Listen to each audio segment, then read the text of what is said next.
Welcome to the Gridiron Expert. I'm Connor Hibbett.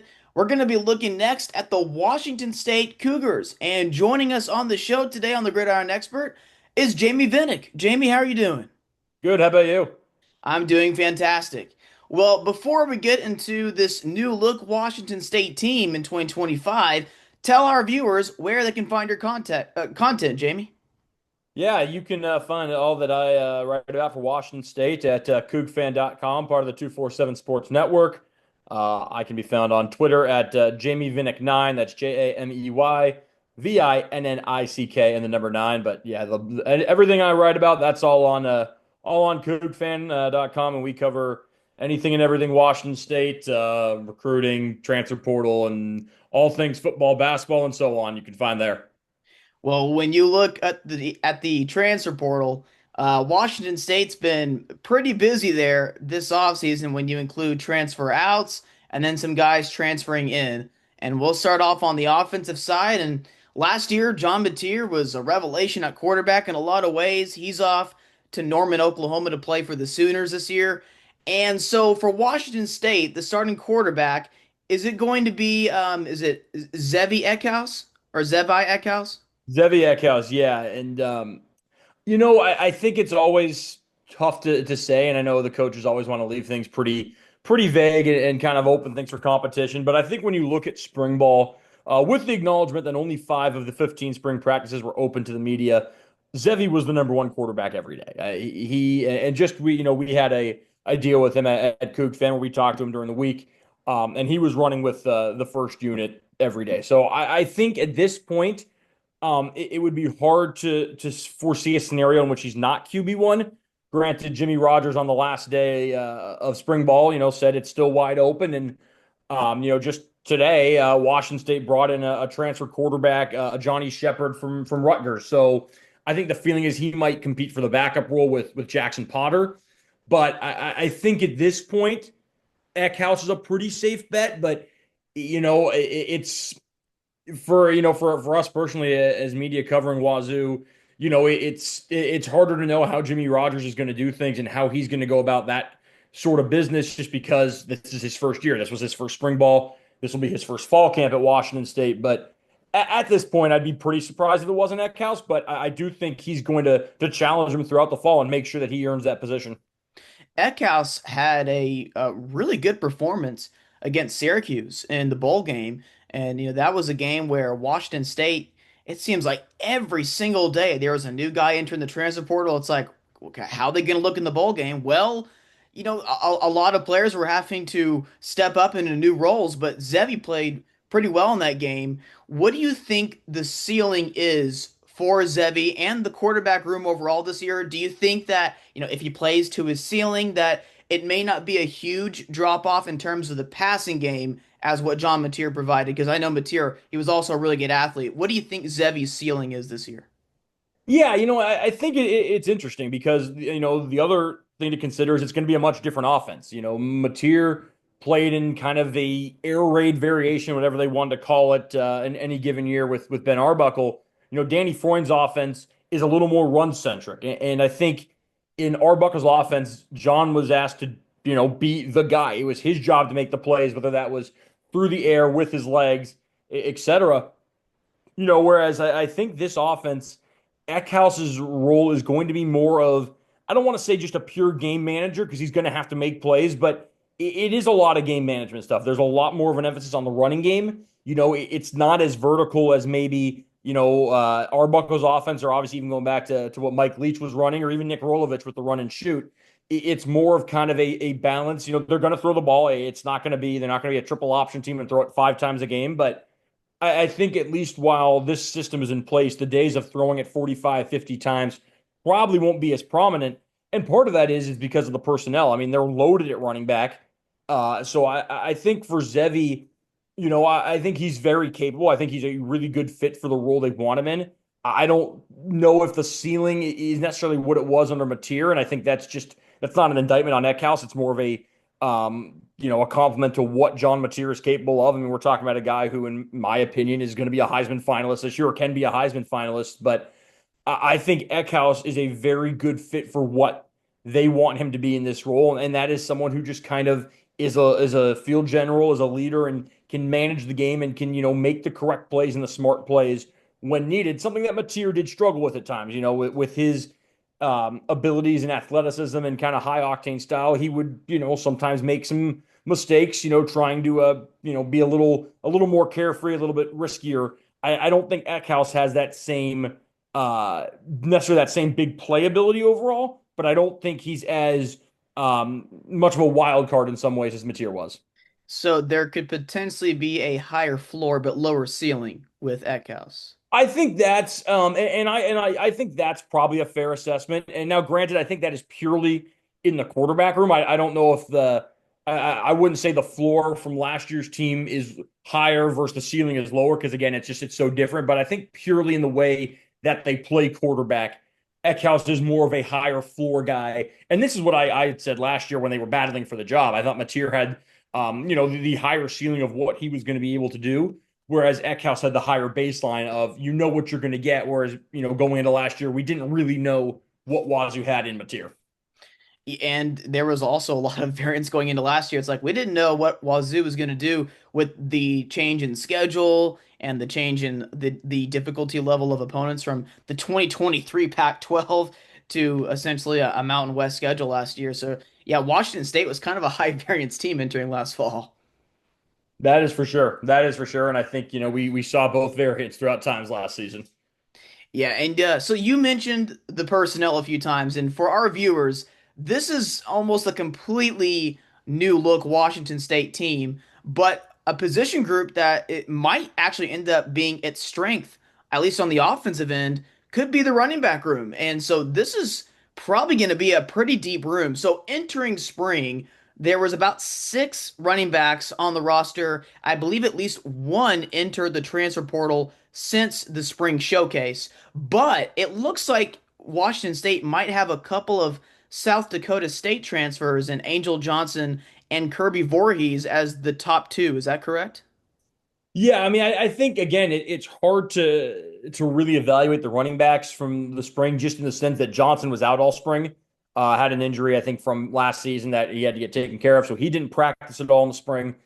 Dylan Payne, who's been at Wazoo for now almost 5 or 6 years, who's probably their best pass blocking running back, he didn't practice at all, so that really opened up the opportunity for Kirby Voorhees, for Maxwell Woods, another SDSU transfer, and for Leo Pulalasi to get a lot of reps. And then Juvensky Schlenbaker entered the transfer portal in the middle of spring ball. Josh Joyner did so once spring ball concluded. So I think the assumption is that when Johnson gets back in the fall, he's going to be the number one guy. I think you look at his body of work at SDSU as the backup to Amar Johnson. He's ready to step into that role, but I think there's going to be a role for Voorhees in those short yardage, just run through someone scenarios. Pulalasi can do a little bit of everything. Woods is kind of, your speedster to the outside, and then Payne's a pass blocker. So I think it's going to be something. I think when you look at the depth chart, when you look at who's going to have the most carries at the end of the year, it's going to be Johnson. But I think there's a very real possibility you see 4 or 5 guys really getting into the action this year. And then, you look ahead to what you can have next year, where you could really have a three-headed monster of Voorhees, Pulalasi, and Woods with Payne and Johnson graduating. You also have Trevon Pankey, a signee that flipped from South Dakota State. So I think there is certainly a lot of upside. The run game for Washington State last year had its moments with Wayshawn Parker, but was overall pretty inconsistent. And the year before that was really really ineffective in 2023. Okay in 2022 and 21, and then obviously there wasn't a whole lot of running the ball when Leach was the coach. Your running backs were extra receivers, but I think it's going to be definitely a different look than Washington State fans are used to at running back, and even what people across the country are used to when you think of Washington State and you think of 60 throws a game and 700 passing yards and all the Leach numbers. This is going to be a pretty stark contrast with more of the balance and a little more of a ground attack. Yeah, see, it's going to be a different, as you said, it's going to be a different looking, especially rushing attack for Washington State because think about the quarterbacks that have been through Wazoo the last few years with Cam Ward, obviously, and then most recently John Mateer. I mean, those are two highly talented guys. So Mm-hmm. yeah, it's going to look different, especially when you implement the quarterback into the running game. Well, so the running back room, as we just said, could be a strength for Washington State, but it can only go as far as the offensive line allows it to. And this is a group that is in pretty heavy transition this year. There are a couple of fifth year seniors that are back this season. How is this group looking like, not just from a starting five perspective, but does the coaching staff feel good in, say, 7 or 8 guys here? Yeah, as you said, there was a lot of turnover, and I think obviously the big loss was Esapole off the left side. I mean, a guy who was a borderline draft prospect, who was really poor in 2023, and he'll say as much, but was outstanding in 2024. And then you got hit hard by the portal, though. I think on paper the losses of Roger Tilavea, Devin Kalani, and Fali Fatmoe to Wake Forest, and this is always, I've held to this opinion since this all happened. They were paper losses to some degree. Faamoe was a big prospect, high transfer grade. There was all these rumors about teams that were interested in him.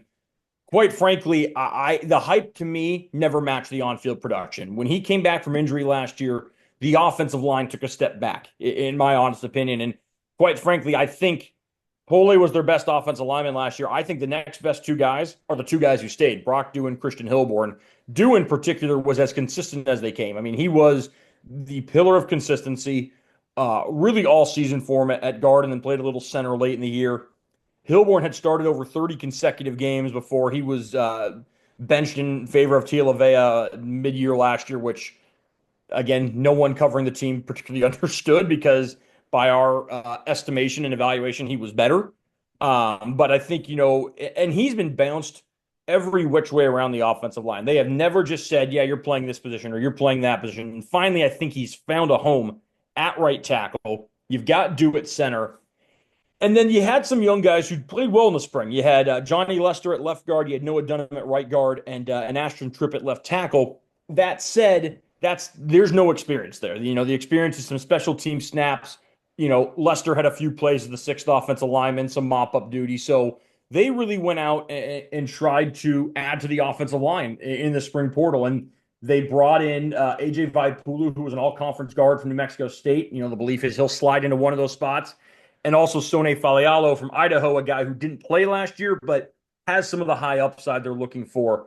So I wouldn't be stunned if they still tried to add another offensive lineman. They had Brandon Snee, who was at Wagner and then Kansas State. He was on campus this past weekend.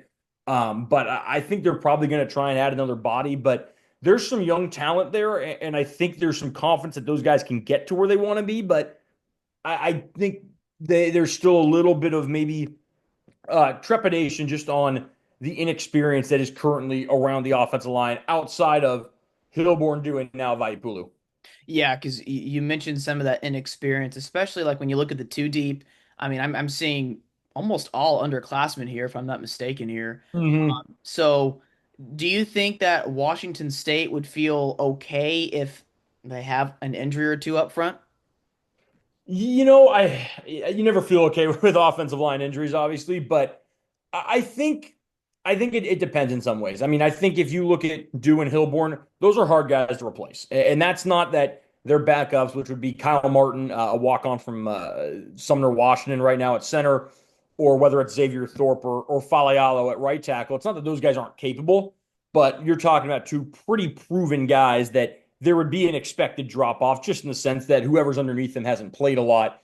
I think when you get into some of the other spots, maybe not Vaipulu, but if you have to go from like Dunham to Nick Backen or even Tripp to Falialo or Chris Lino or Xavier Thorpe, I think you'd be okay. I think the concern just is there enough experience overall if you were to lose a Hilborn or a Dew? The problem, of course, is that you can't. It's hard to get an experienced lineman to transfer when he's not going to start. When you're coming in to be extra depth, that's a harder thing to sell, I think, at times. Yeah, ask almost any coach, and they'll tell you the hardest player to get through the portal that's like of high quality is an offensive tackle or a defensive tackle. Those are Yep. two rare, high quality positions you'll find, especially in the spring portal. You might have a couple or a few in the winter, but yeah, this late in the offseason, it's hard to find. Absolutely. Yeah, absolutely. And I think I think the coaching staff deserves a ton of credit for getting Vaipulu. I mean, again, this was a guy who was an all-conference guard. He's a little undersized, only about 6'2", which probably deterred some of the bigger Power Four schools, but he's a guy who can clearly play, just evidenced off what he's been able to do at New Mexico State. So when you look at the receiving core for Wazoo this fall, so no more Kyle Williams, and he was a dude. Trey Shackelford transferred to Tulane. I'm not sure if that was I'm not sure if that was expected. Um, and then so Josh Meredith, I guess, would be the go-to guy unless someone else breaks through here. What is your thought of the receiving core? Yeah, I think with Shackelford, it was interesting. He was in the portal, he was out of the portal in December. He looked good in the spring, but I think he wanted to be a little closer to home, et cetera. I think it was a bit of a surprise to us, but doesn't necessarily sound like it was a huge surprise to the people around the program, and that it wasn't a backbreaker by any means. I think Meredith will certainly be involved. I think he's a chance. He's the number one. I think the guy who, and again, we didn't see a ton of him in the spring because he was dealing with some injuries, is Devin Ellison, JUCO transfer who Wazoo picked, got over Boise State in Central Florida. So a pretty big win in that regard. Guy who can play. You saw flashes of him in the spring. He didn't play a ton, again, just because of those injuries, but he's the type of guy where I think if you're looking at who can replace Kyle Williams, that's the kind of guy who could do it. And maybe not, a direct replacement. Kyle Williams uh, is as good as they came, as evidenced by what he did last season. But he's a guy who has that big playability along with some size. I think then you look at Jeremiah Noga, a receiver from Oregon State that they just got this past weekend, a guy with some experience. Didn't put up huge numbers at OSU, but a couple hundred receiving yards. Guy who's been around the block a little bit. Leighton Smithson's back at receiver after a year at safety. Looked as good as he ever had in the spring, catching the ball. With it, obviously has blazing speed. He's done it as a returner. So I think there's a lot to like in that room. There's just a lot of uncertainty, and I wouldn't be surprised if they did try and add one more depth piece. But I would guess Ellison and Meredith are probably the guys you're looking at to be really the big two, as maybe Eckhouse's top two targets. Yeah, Ellison, you mentioned he has the size and a good frame there. 6'2", about 195. This is a quality athlete here. And oftentimes in this time of the year, when you're looking at those portal gets, sometimes reading the tea leaves can really tell you the upside of someone. When you got programs like Boise State and UCF looking at someone this late in the portal cycle, probably tells you, you know what, there might be some undervalued quality here in Ellison. So yeah, it'll be interesting to see what this Wazoo receiving core does. Is it kind of similar to the offensive line where, they feel really good about, say, 3 to 4 guys, and then from there it's like try to work up these guys, especially for 2026, because Ellison, Meredith, Noga, I believe, is their eligibility going to run out after this fall? Meredith and I believe Noga will. Yes, Ellison should have another couple years. He only played, I believe, 1 or 2 years at JUCO, so he should be around for another couple years. And then they'll still have guys like Tony Freeman, Brandon Ganache, Smithson will be done as well. Um, excuse me. Yeah, and then I think just in comparing it to the offensive line, I'd say the one core difference is it's always easier to go to your twos and threes and fours at receiver Sure. than it is on the offensive line. And I think they feel good about a lot of the guys they still have kind of in that unit. Leon Neal Jr. is another guy, a former walk-on, who I'd be remiss if I didn't mention, a guy who was put on scholarship, coaching staff loves, teammates love, guy who could be a solid contributor here as a veteran or as a fifth year guy. And then, some young guys in there too. Noah Westbrook is a big freshman who showed some stuff in the spring. They've got Carter Paps coming in, who flipped from South Dakota State, put up just ridiculous high school numbers. I think something to the tune of 29 or 30 touchdowns. So there's definitely an influx of young talent. But I still wouldn't be surprised if they tried to add one more experienced body, maybe on the outside, to go with Noga, Ellison, Smithson, and potentially Ganache Worthy. So looking at the Washington State defense for 2025, normally in these previews, I talk about the defensive line, linebackers in that order. I actually want to touch on the secondary first because I like a lot of these additions here. They're practically all from, well, at least the projected starters. A lot of them are transfers from South Dakota State, but they're they all have a lot of experience and all did really well at the FCS level. Is the secondary the strength here for Wazoo this fall? It very well may be, which is ironic because it was not last year, to put it gently. I think, especially when you look at the safety position, I mean, it just wasn't good enough last year. They just didn't have the scheme didn't help out. It wasn't the scheme that put the safeties in the position to succeed. And they were asking a lot of guys that just weren't able to sometimes make the plays they needed to make. I think you look at what they brought in from the transfer portal. You look at Cale Reeder, you look at Matt Durrance, you certainly look at Tucker Large. Those are three guys with a ton of experience, with championship pedigree, and guys that can just flat out play. I mean, Tucker Large was the best player on the field in spring ball, hands down, Wow. just a total difference maker. Reeder was out all spring. He's still recovering from an injury he suffered last fall. Durant looked really good, a good leader.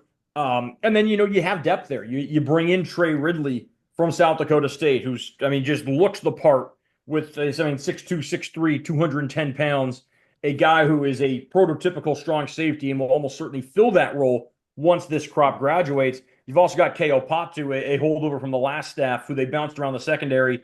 He looks comfortable at that free safety spot. So I look at that position, and you're almost five deep, really, in Yeah. that regard. Of you could put any of those five guys out there, and you could get the production that you're probably looking for. And I think that's a pretty considerable step forward from where you were last year, where you were desperately searching for just two guys that could consistently make plays, and more oftentimes than not, quite frankly, weren't able to. Yeah, I mean both the safeties and the corners look pretty stacked this year, really. So I have here in my notes, what role is, and I'm not sure how to pronounce his last name, Caleb, is it Francel. Francel? Okay, so what role is, and I have here bold because he looks to me like this is one of the best pickups for Washington State this offseason. What's his role going to be for the defense? He'll be the Sam linebacker, so kind of the same role he played at SDSU. When they go with their traditional 4-3, he'll be out there on the edge, and you look at him and you think that's a cornerback size, but he's Yeah. he's there for speed. He's there to come downhill and make plays. He's there to keep guys from getting past or getting into the second level. So he'll be out there in a lot of situations, and then when they go into some uh, conventional third and long scenarios, he'll come out. They'll slide down and have probably Tucker Large play nickel with Durant and Reeder on the back end. So it's just kind of a variety of where and when they want to use him in that way. But his position is that of a Sam linebacker. So that's where he played for SDSU last year, and that's where, at least based on spring ball and everything that DC Jesse Bobbitt has said, that's where he'll play at Washington State this year. And so when you look around, Caleb, at the linebacker position, so the top two, at least from last year, in terms of total tackles, are gone, including Kyle Thornton, who had been around like for 6 years. Mm-hmm. Yeah, 2019 was his freshman year. gosh, yeah, we're going back to ancient times there. Yeah, no kidding. Are they going in-house here with is it Parker, McKenna, and Keith Brown? Yeah, so I think McKenna's probably right now a good bet to be the weak side guy. He was pretty much there all spring. Transferred in last year from Portland State. Portland State played a decent amount in kind of rotational role behind Al Uqta and Kyle Thornton, but really made plays when he was in there. I mean, he was a guy who I think at times probably should have played more. Mike, there's a pretty good battle unfolding. Keith Brown obviously is in the mix, a guy he's been around the block. He's played at Oregon, he's played at Louisville. Again, a guy who probably should have played more last year, especially during the stretch early on when Al Uqta was leading the country in missed tackles. So he's one of the competitors for Mike, but I think Anthony Polano, who came over from South Dakota State, is right in the mix of that as well. I mean, they were pretty much alternating all spring. Polano is obviously a guy that this coaching staff knows. They recruited him, they wanted him to come with. You see a guy who can make plays, and I think there was a lot of that on display at various times of the spring of, okay, you know, whether it's this year as a rotational guy or even next year as the true starter once Brown, McKenna, and Francel all graduate, there's really a potential playmaker in there. So I think you'll see both at times. I think Brown maybe more so for some of the run situations. He's a bigger guy, a little more physical to the point of attack. Polano maybe in more coverage scenarios where you need a little bit more speed to the outside. He's got a little bit more of that. But I think ultimately you'll see one will show up at the top of the depth chart, but they're both probably going to play a pretty considerable role in terms of who's quote unquote starting and who's the quote unquote backup. Gotcha. So it seems like they've got the room pretty much figured out in terms of everyone's role, and they feel confident with the guys that are going to be stepping up in their roles this year. Yeah, and they, and there's no shortage of depth either. They also brought Karsten Reynolds from South Dakota State. They brought Gavin Barthiel and a guy who was at Washington State for the first couple of years of his career, and then transferred to Utah State and is now back. I know they're really high on the freshmen Jovan Clark and Isaiah Hung, who were both in Pullman for the spring. Gage Jones, a guy who walked on last year after a mission, played safety last year, has now moved down to linebacker. He had a good spring. So there's a lot of options there. And again, they'll get something of another wave of reinforcements, as the next crop of players enroll, as guys develop further. But they're pretty well set at that position. They haven't really gone after a linebacker in the transfer portal. And I that wasn't really surprising. They'll add Sullivan Schlimgen, South Dakota State flip.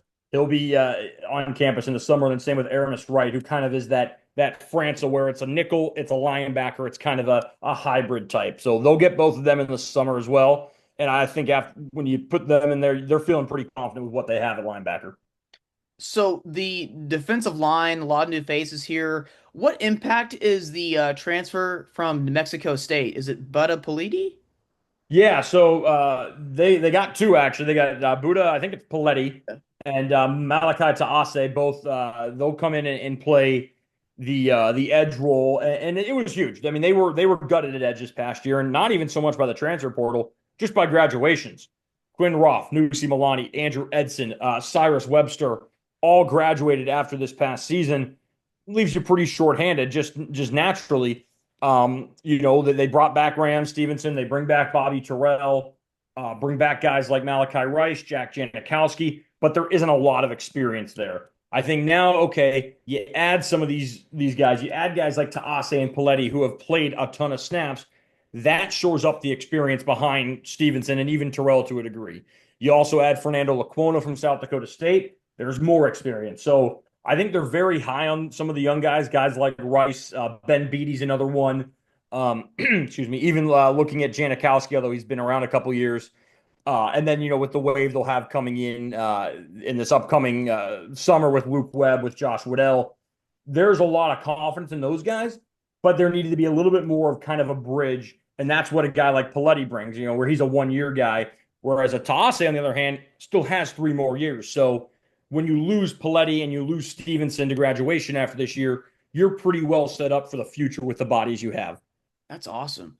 And so the interior of the defensive line, do you think that this position group has the most questions on the defense? It's they have the bodies. That much is for sure. I think it's hard to look at them and you know you look at last year. It's how can you replace what David Gusta did in the middle of the defense? He was the best player on the defense, and quite frankly, was you could argue was the best player on the team. That's how good he was last year. No matter what the stats say, he blew up opposing offensive lines, occupying 2 to 3 blocks. I mean, he was quite frankly maybe outside Mateer because he was obviously a quarterback. He was the biggest transfer loss of the last offseason. I mean, so you're always going to have a struggle to replace him. But I do think the coaching staff understood that they can't just say, we'll go in house. We got to bring some guys in. So you bring in Max Bloom from South Dakota State. All right, that's a guy with, again, championship pedigree, plenty of experience. Dude can play. You add in the winter portal, you had Caden Beatty from Kent State. A lot of experience, was a standout on a pretty bad Kent State team last year. Yeah. Sony Finau from Cal Poly, a lot of experience, just massive, 340 pounds, a space eater that Washington State hasn't had in a long, long time. And then, I think Bryson Lamb, who was a walk-on turned Scully player who entered the portal when Dickert left, just wanted to see what was out there and pretty quickly circled back. He really made some strides this spring and I think was pretty darn impressive, all things considered, and looks like a much better player than maybe he was a year ago. But then they went and they kept adding. They go into the spring portal. They add Darian Dalton, a veteran guy from San Diego State. They add Mike Yuan, Sanjo, and Jickie from SMU. So now suddenly you've got six guys, plus you've got some young guys coming in. You've got Donovan Fitzmaurice, Connor Sullivan, Elijah Tucker, all set to enroll this upcoming summer. You got Titus Miller, a walk-on, who's made a pretty good impression in some added reps that he got this spring. I think you feel pretty good about that spot. I think the biggest question is just how can you put together a defensive tackle spot that can offset what you lost in Gusta and to some degree as well, Kalila Ufau and Ansel Dinbu. But I think they certainly have the quantity of bodies with a mixture of enough quality to do that. Do you think looking at the roster for this year that the defense has a higher ceiling than the offense? Do you think like early on they might be leaning on the defense here? I think it's possible, and I think that's not an indictment on the offense as much as I think you look at some of the guys they brought in on defense, and it's just a makeover. The defense the last couple of years wasn't good enough. It wasn't good enough from a scheme standpoint. Um, I hesitate to say it wasn't good enough from a personnel standpoint because you look at some of the guys on that defense when you're talking about Gusta and Dinbu and Laufau and Alukta and Ethan O'Connor and Boogie Wilson. There were guys who could truly play. It's just the scheme didn't put them in good enough spots. And that was, I think in a lot of ways was Jake Dickert's scheme more so than maybe it was even Jeff Schmedding, who was the defensive coordinators. Now a linebackers coach with the Broncos. So clearly he's able to do things that the NFL likes. But I think the scheme alone with Jesse Bobbitt and the proven ability for it to work, because it's part of the Rodgers scheme, which has obviously worked to the tune of a lot of really great defenses and a couple national championships. I think you look at the defense and say, with the experience they have, especially on the back end, Yeah. there's the opportunity for them to be really, really good right away. Whereas the offense might take a little time, as you were kind of alluding to find a rhythm, just in the sense that you're going to have an offensive line meshing, you're going to have some receivers still kind of meshing, and then you still got to, kind of transition to more of the conventional running game. So when you look at the schedule this year, so there's a few power conference teams on the schedule with Washington, Ole Miss, Virginia. Both of those games will be on the road. And the month of November, there's some. So Oregon State is on the schedule twice. Yes, they are. When you have to throw together 12 games, you do whatever you possibly can to get them done. And I think that was the mindset of all right, we got one more season to fill before the true conference play and the true kind of reinstitution of the Pac-12. Let's just make this nice and easy. We'll play twice. So the road games are pretty challenging overall. Ole Miss, Virginia, Oregon State, James Madison, which might have one of the two best rosters in the Sun Belt this year. Going to North Texas early in the season will be intriguing. Both UNT and Washington State have a lot of new players on their rosters. And then going to Colorado State will not be easy either. The Rams nearly played for the Mountain West Championship last year. So what's the ceiling this year for a Washington State team that I'm sure the average person outside of a Wazoo fan or a Wazoo someone that's knowledgeable about the program might just write off because no more John Mateer. Okay, well we don't have to worry about Washington State. Do you think though that the schedule, like again I mentioned the road games are pretty challenging overall, but that the ceiling is just as high as it was last year in terms of record? Yeah, I think maybe the ceiling, the ultimate ceiling's even higher, just because I think, quite frankly, they upgraded in the head coaching department, and I'm not just saying that as quote unquote sour grapes, but I think you look at the body of work that happened late in the year under Jake Dickert multiple times, and it limited the ceiling. Whereas you don't have that issue, at least that you know of yet with Jimmy Rogers. I think Dickert had hit his ceiling. He would be able to get off to these 8-1 starts, these 4-0 starts, but you get into games 9, 10, 11, things start to fall apart. And I think we saw that firsthand the last 3 seasons where they should have probably won 10 or 11 games this year. They should have certainly been in a bowl in 2023. They probably should have won 8 or 9 in 2022. But I think, I think you look at the schedule and, the one game that stands out is, okay, that is Ole Miss. That's the one where you look at and say, don't feel particularly confident in that one. Just in the terms of you're on the road, you're an SEC country and a good SEC school. But granted, it'll be a new quarterback, no Jackson Dart. But I think you look at the rest of these games and you say you go up and down the schedule, and obviously things change as the season goes on. But you look at the other 11, and say these are all winnable games. Now, I'm not sitting here and telling you they're going to go 11-1. Right. Football's weird. We don't really know what Washington State's going to look like, just the same way we don't know what some of these other teams are going to look like. But I think with some of the home games they do have, and I mean, I tend to think they've got a shot to win 8 games. I think they could, if things fall correctly, potentially get 9 or 10. I mean, I don't see less than 6, just in terms of I would be relatively surprised if they didn't win at least 5 of the home games, and I think they've got a good chance to win the Apple Cup. And if they don't, I mean, I think they'd be able to get one of the other road teams somewhere in there. So I would say probably 6 to 8 to 9 wins is kind of where I would put them right now. With the potential, though, that if things go right, they could get 10. I don't foresee that. I think it's going to play into too difficult of a schedule with some of these cross country road trips. But they can go to a North Texas, a Colorado State, an Oregon State, quite frankly, a Virginia and a James Madison and win. I don't think the talent disparity is so great that they can't.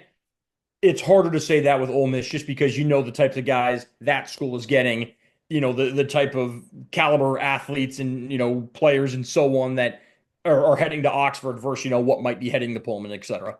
Yeah, there's going to be, as you mentioned, there's a lot of winnable games here. There's a lot of toss-up games here too. There's probably going to be a number of spreads that are no more than a touchdown, maybe Yeah, three. I would think so. I mean, I think the biggest will probably be, Besides that, Ole Idaho. Miss. They won't do it for Idaho, but yeah, Ole Miss I think will probably be but who knows? I mean, if Washington State starts out 5-0 and Ole Miss starts out 0-5, that maybe looks different. Don't foresee that. I mean, Washington State could start out 5-0. That's not off the table at all. Not I that, right? don't think Ole Miss is going to start out 0-5. I mean, I haven't looked at their schedule, but I'm pretty confident that there's probably a couple of winnable games in there early in this. I'm just looking now. Yeah, I mean, I would imagine they'll be probably, they who knows? They could be undefeated. Georgia Oh, State, Kentucky, Arkansas, Tulane, LSU. That's a potential 5-0 start. So we'll see. We'll see where things go. But I would think that would probably be a multi-score spread. yeah, just looking at Ole Miss real quick.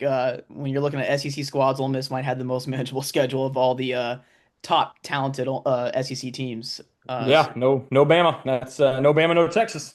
Yeah, it'll help Ole Miss give them a little bit of a higher Mm, floor for a team that actually has a lot to replace. So maybe there's a little bit of variance there with a new look Rebel team as well, because they're pretty low in returning production. So, it could have, yeah. Who knows? You never can really be sure. well, Jamie, really good job today, and that was tremendous insight on every single position group there for Washington State. So to all of our viewers, make sure to go follow Jamie because he's got the best insight on the Washington State Cougars. Jamie, thank you for being on the show today. Yeah, appreciate you having me.